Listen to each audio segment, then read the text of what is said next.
శ్రీకాకుళంలోని 5 ప్రసిద్ధ పుణ్యక్షేత్రాలకు ఒడిశాలోని మహేంద్రగిరి పర్వతానికి ఉన్న సంబంధం ఏమిటి?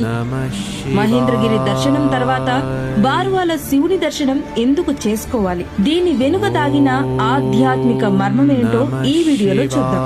ఉత్తరాంధ్ర మహేంద్రగిరి గోహత్య మహాపాతకం అని చెప్పిన సజీవ సాక్ష్యం.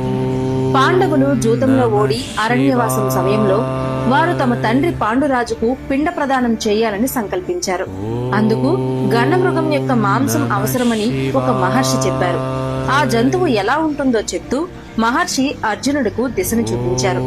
అర్జునుడు ఉదయాన్నే మంచు కురిసే సమయంలో వేటకు బయలుదేరి దూరంగా ఉన్న జంతువును మంచులో గన్నమృగం అనుకుని తన విల్లుతో బాణాన్ని విసిరాడు. ఆ బాణం ఒక కపిల గోవుపై పడింది. బాణం ధాటికి గోవు శరీరం చిత్రమైంది. అది కేవలం ఒక సాధారణ గోవు కాదు, శివునికి ప్రీతి పాత్రమైన పుణ్య కపిల గోవు. అర్జునుడు తన పొరపాటుకు చింతించి పరమశివుణ్ణి ప్రార్థించాడు. శివుడు ప్రత్యక్షమై, పాండవులారా, గోహత్య మహాపాతకం. ఈ గోవు దహన సంస్కారం నదీ సాగర సంగమంలో జరగాలి. ఈ గోవు రక్తం పారిన ప్రతి చోట లింగం స్థాపించి నదీ సంగమ స్నానం చేసిన తరువాత పాప విముక్తి అవుతుంది అని పరమశివుడు చెప్పాడు.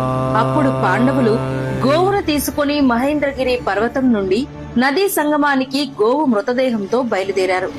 మార్గ మధ్యంలో గోవు శరీరంలోని కొన్ని చిన్న చిన్న భాగాలు నేలపై పడగా, కర్ణము అనగా చెవి, గోవు చెవి పడిన ప్రాంతంలో గోకర్ణేశ్వరుడు, బొడ్డు పడిన చోట బుడారసింగి ప్రాంతంలో తాడికేశ్వరుడు, మోపురం పడ్డ ప్రదేశంలో ఉత్తరేశ్వరుడు, పొట్టపడ్డ ప్రాంతంలో పొట్టేశ్వరుడు, చివరిగా కోటి రక్తపు చుక్కలు పడిన చోట బారువా గ్రామంలో కోటిలింగేశ్వర స్వామిగా ప్రతిష్టాపన జరిపి పాండవులు ఆలయాలు నిర్మించి పాప విమోచనం పొందారు.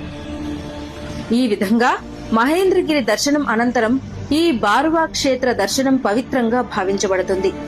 మహేంద్ర తనయ నదీ సంగమం పాపాలను హరించి మహోదయ సంగమంగా పేరు పొందింది. ఇప్పుడు మహేంద్ర తనయ నదీ సంగమం బారువా బీచ్ గా ప్రసిద్ధి చెంది భక్తుల ఆధ్యాత్మిక ప్రయాణానికి తోడ్పడుతూ ప్రసిద్ధ పర్యాటక కేంద్రంగా అభివృద్ధి చెందుతుంది. కొత్తగా ఈ చరిత్ర తెలుసుకున్న వారు ఓం నమ శివాయ అని, బారువా గురించి ముందుగా తెలిసిన వారు బారువా అని కామెంట్ చేయండి. మా పేజ్ ని ఫాలో చేయడం మాత్రం మర్చిపోవద్దు.